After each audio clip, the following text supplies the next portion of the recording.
What's good, Divine Angels? What's poppin', Divine Dynasty? It's your girl, Sierra Divine, your favorite cutie with the big booty. It's your girl, and we gotta go find who we're missing. Dendel. Okay, let's go find them. Oh,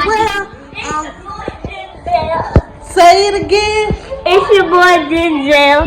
And we're Back with another video.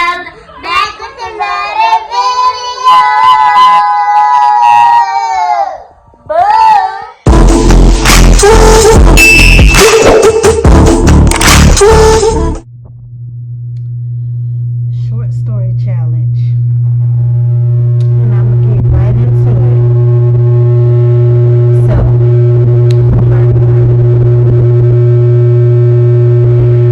as I sat curled up on my sofa with a chill glass of bubble mist, I sighed in depression. Here it was, another Friday evening, and instead of spending time with my husband, I was home alone watching Fat Burgers yet again while he was away on business doing God knows whatever. What with her? I know that being as big as I am, I should be happy to even have the title of someone's wife. But I'd rather be happy and single than deal with this miserable ass shit another second longer. Every weekend there was a different excuse for him not to be home, but he always made sure that the fridge was stocked with my all-time favorites and with an unlimited supply of wine, as if he was leaving me with the only way he knew how to please me and keep me happy. If only he knew that when I craved, well, baby couldn't be found at the best aisle or the local grocery store. Watching the way Dr. Tony Worship is sexually pleased Stacy and Jasmine in the movie desperately made me want to book a trip to Nigeria. Maybe then I find a man of honorable stature that not only respected my curves, but devoured them with great pleasure. Feeling my wine starting to take effect, and after a round of endless yawns, I decided to call it a night. But just before I could retreat to my bedroom, there came a at my door. Now who the hell could that be? I pondered to myself as I tightened the belt around my short cashmere robe. 1 second, I called out as I headed towards the door. Peeking through the peephole, I saw that it was my pain in the ass, new upstairs neighbor Dante. I instantly became irritated and my buzz was now sharp. Of all the people in my building, he was the resident I liked very least and hadn't been around that long. Besides his annoying and uncomfortable stance, whenever we crossed paths, he simply had no respect for other tenants in the building as he threw countless parties a month, blasting music at all hours of the day and night, parked his car whoever's parking spot completely ignoring the fact the tenants paid a monthly fee for reserved parking, and overall was just a complete egotistical asshole. Not to mention, I walked in on him and one of his many flings getting nasty in the laundry room not too long ago. I've been avoiding him ever since and have even stopped using the on-site laundry facility. He knew I had a low tolerance for him, so what could have possibly encouraged him to knock on my door was beyond my wildest imaginations. But I was curious to find out.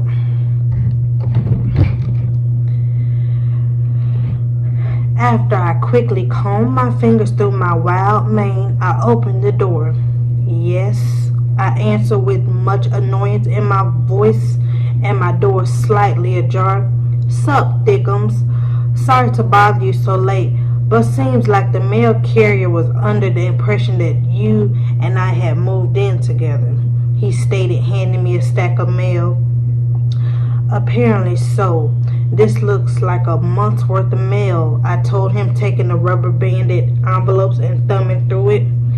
"More like 2 months," he replied, matter of factly, causing my blood to boil. "You've been getting my mail for 2 months and just not decided to inform me?" I asked him lividly. "Hey, what can I say? I'm a busy man." "Must have slipped my mind the last time I saw you," he responded, winking at me. I knew he was referring to me walking in on his little freak show. Ugh, I breathed, becoming more disturbed with each passing second. "Well, thanks, Dante. I'll be sure to contact the post office myself on Monday morning. In the meantime, please just feel free to slide any mail you receive belonging to me underneath my door. I truly appreciate it." I harshly barked and attempted to close the door, but he placed his foot in the doorway to prevent me from doing so. Sorry, but would it be too much of a convenience if I asked to borrow some sugar?" he asked, grinning a devilish grin. "Boy, do I look like the fucking 7-Eleven neighborhood market?" I asked, highly frustrated, and quickly regret asking such a thing the moment his eyes began to roam all over my large frame. Of course I look like a 7-Eleven. Hell, I look like Super Walmart and probably a dozen other grocery markets. "Well," he stated, but I cut him off. "Don't answer that. It was a rhetorical question, asshole," I told him, feeling slightly embarrassed. Against my better judgment, I removed the chain off my door and allowed him to enter my home. "Wait right there. I'll be right back with your sugar," I told him. As I turned and headed off to my kitchen, I could feel him piercing a hole through my buns. That's when it dawned on me that I was practically naked. I only had on a pair of gray Spanx booty shorts with a matching low crop top, exposing the low saggy part of my belly. My robe was doing very little to conceal my cellulite-filled thighs and ass cheeks that was spilling out from underneath it. With every step there was a jiggle, rather from the jello-like meat in my ass or the rolls on my side or in my back. There was no shielding such magnitude of curves. "You have a nice place here," he complimented, practically yelling. "Thanks," I responded dryly. "So I take it that the man of the house isn't home," he stated, but more like question. "Depends on how you define home. Home is where the heart is, and his heart tends to be wherever I am not," I openly vented. "But no, he's away on business," I told him, getting out of my feelings. "Well, you know what they say, a man that doesn't work doesn't eat."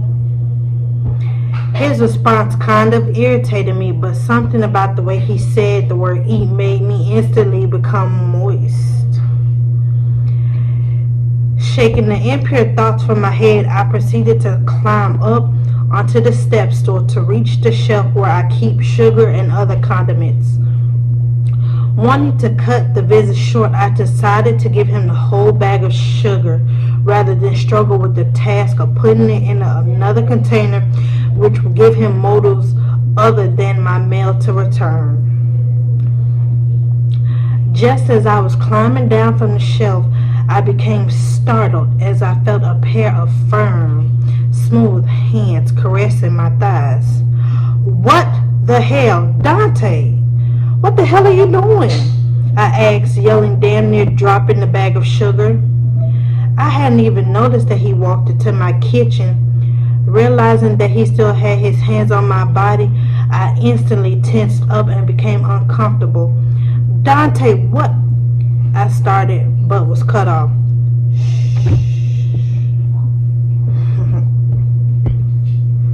What y'all think? If you want to hear part 2, you have to make sure you like, comment, subscribe, and hit that bell notification, ring a ding ding, so whenever Sierra Divine TV posts a video, you will be the first to know. Because if you ain't watching Sierra Divine TV, what you doing? Is always peace, blessings, love. Sierra Divine TV out.